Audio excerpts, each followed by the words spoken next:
Bismillahirrahmanirrahim. Assalamualaikum warahmatullahi wabarakatuh. Halo teman-teman semua, kembali lagi dengan channel Sonogi.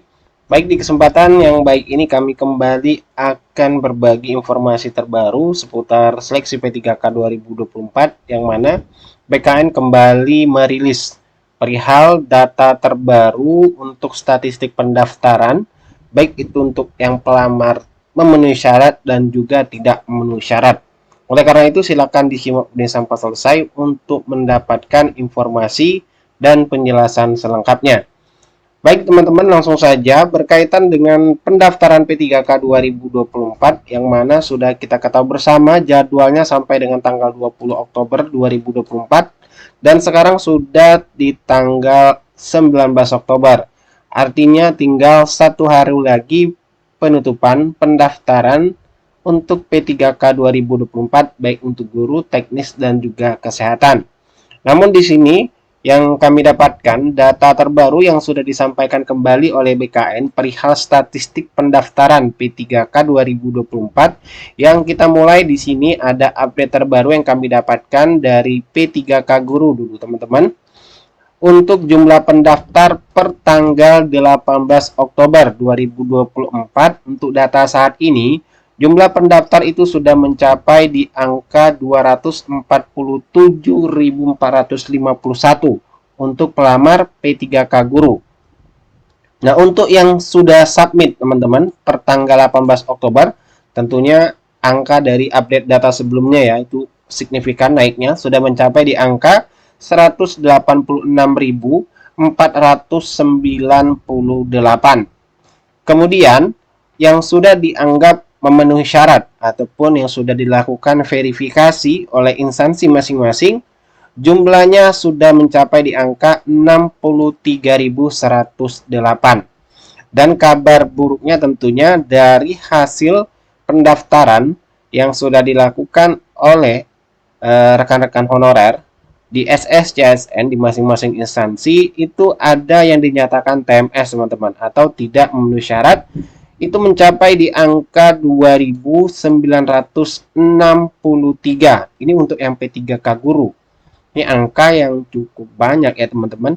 Karena sudah sampai hampir 3.000. Ini per tanggal 18 Oktober. Nah, tentunya bagi yang dinyatakan TMS nanti bisa mengetahui apa alasan dari TMS yang teman-teman dapatkan ya dianggap tidak memenuhi syarat melalui verifikasi lokal instansi setelah pengumuman instansi nantinya yaitu di tanggal 30 Oktober sampai dengan 1 November 2024 teman-teman. Nah, ini untuk yang P3K Guru.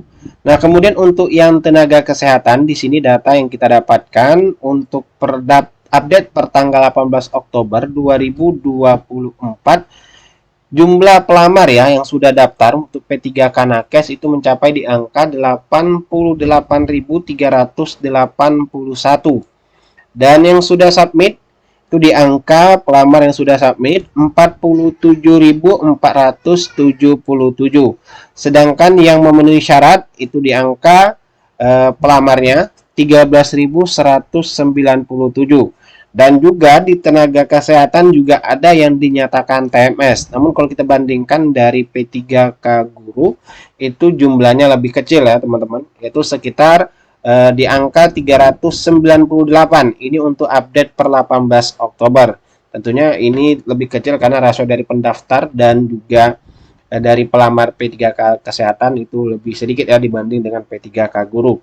Nah, tentunya sama halnya dengan P3K Guru kesehatan. Teman-teman bisa mengetahui alasan TMS itu ketika nanti sudah diumumkan di akunnya masing-masing ya, teman-teman. Nah, selanjutnya kita lihat untuk jumlah pendaftar atau statistik pendaftaran P3K Teknis 2024 yang merupakan jumlah pendaftar terbanyak di tahun 2024. Nah, di sini teman-teman, untuk update per 18 Oktober 2024, data yang disampaikan oleh BKN, jumlah pelamarnya itu mencapai di angka 949.997. Nah, ini hampir 1 juta pelamar teman-teman untuk yang P3K teknis. Dan yang sudah submit juga naik signifikan angkanya dibanding update data sebelumnya. yaitu sudah mencapai di angka 683.102 untuk yang pelamar sudah submit, dan yang memenuhi syarat itu sudah sampai di angka 180.303. Dan ada juga kabar buruk tentunya teman-teman ya, karena TMS untuk P3K teknis ini sudah menyentuh di angka 8.000, yang sebelumnya itu 2.000 ya teman-teman, di update sebelumnya yang kami sampaikan di video sebelumnya, dan sekarang sudah naik di angka 8.111 yang dinyatakan TMS teman-teman. Jadi kalau kita gabungkan antara P3K guru teknis dan juga kesehatan, itu sudah di angka 10.000 lebih ya teman-teman untuk yang dinyatakan honorer TMS dalam seleksi administrasi. Nah, tentu nanti untuk mengetahui lebih detailnya, silakan dicek akunnya secara berkala setelah penutupan pendaftaran, itu di tanggal 30 ya, 30 sampai dengan 1 November. Teman-teman silakan cek akunnya. Dan untuk pengecekan akun nantinya tentunya dengan login ke akun SSCSN, di bagian resume pendaftaran itu kan ada penjelasan apakah teman-teman nanti lulus seleksi atau tidak di bagian seleksi administrasi.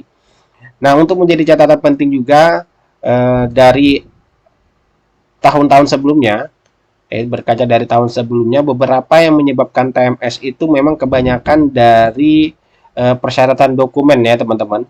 Kita ambil contoh saja dari pengumuman tahun sebelumnya, itu ada contoh yang dinyatakan TMS seperti transkrip nilai, kemudian ijazah. Tentunya ada hal yang menyatakan TMS seperti ijazah dan transkrip nilai tidak asli, kemudian transkrip nilainya tidak asli ya, kebanyakan di sini. Kemudian surat lamaran tidak sesuai dengan yang dipersyaratkan dan seterusnya. Begitu pula juga dengan di tahun sebelumnya juga ada terkait dengan ijazah ya, ijazah yang tidak linier ya, kualifikasi pendidikan tidak sesuai yang dengan persyaratkan atau formasi yang dilamar. Tentunya hal tersebut mengakibatkan TMS juga teman-teman. Namun untuk data bagi teman-teman yang belum melakukan submit, silakan dicek lagi, karena untuk P3K guru dan teknis ya, itu memang ada jenis dokumen jumlahnya yang berbeda yang dipersyaratkan. Seperti untuk yang P3K guru itu di sini ada satu, kemudian ini teknis ya dulu teman-teman, ini teknis 1 2 3 4 5 6 7 8. Silakan dicek lagi teman-teman terkait dengan dokumennya untuk memastikan proses pendaftaran yang teman-teman lakukan itu tidak TMS. Silakan dicek lagi apakah sudah jelas terbaca. Silakan diklik bagian lihat ya, setelah mengunggah apakah sudah terlihat dengan jelas sesuai dengan dipersyaratkan oleh instansi perihal dokumen-dokumen yang teman-teman unggah di portal SSCSN BKN. Begitu pula dengan P3K guru, di buku pendaftaran itu ada 1 2 3 4 5 6 7 ya, 7 file atau dokumen yang diunggah. Silakan dilihat lagi filenya apakah sudah sesuai dengan dipersyaratkan oleh instansi. Karena ini kesempatan bagi teman-teman untuk memastikan bahwasanya dari penjelasan sudah kita dapatkan, semua honorer itu harus mengikuti tahapan seleksi, baik itu administrasi maupun di kompetensi teknis nantinya, seleksi menjawab soal melalui tes CATBKN, itu harus diikuti oleh semua honorer agar nanti dipertimbangkan ya jika tidak mendapatkan formasi untuk diangkat menjadi P3K paruh waktu seperti itu. Nah, kemudian timbul juga pertanyaan dari teman-teman yang honorer di P3K Kementerian Agama. Setelah kami bantu cek di website yang digunakan Kemenak untuk pengumuman CSN 2024 sampai saat ini per tanggal 19 Oktober itu belum ada tanda-tanda dari adanya informasi mulainya proses pendaftaran P3K ya, karena di sini belum tertulis, belum tersedia. Namun tentunya bagi teman-teman yang P3K yang ingin mengikuti P3K Kemenak, silakan saja membuat akun terlebih dahulu untuk proses pendaftaran P3K Kemenak. Tentunya untuk pembuatan akun itu dibolehkan asalkan jangan sampai melakukan proses pendaftaran teman-teman. Silakan dibuat akunnya untuk mulai tahapan pendaftaran. Jika nanti ada informasi atau pengumuman resmi dari Kemenak sudah dibuka formasi untuk proses pendaftaran, maka teman-teman selanjutnya langsung saja melakukan proses pemilihan jenis seleksinya dan pemilihan formasi dan seterusnya untuk proses pendaftaran P3K 2024 khususnya untuk yang di Kementerian Agama. Baik, itulah informasi yang dapat kami bagikan kepada teman-teman perihal dari data terbaru yang disampaikan BKN melalui media sosial resminya, yang bisa teman-teman juga cek di Instagram, kemudian di X juga sudah diupdate oleh BKN. Baik, semoga bermanfaat teman-teman. Tetap semangat. Tentunya teman-teman juga menunggu apakah termasuk TMS atau tidak, karena di sini hanya angka yang disampaikan oleh BKN. Sekali lagi kami sampaikan, bisa teman-teman cek nanti di akunnya masing-masing di tanggal 30 sampai dengan 1 November. Assalamualaikum warahmatullahi wabarakatuh.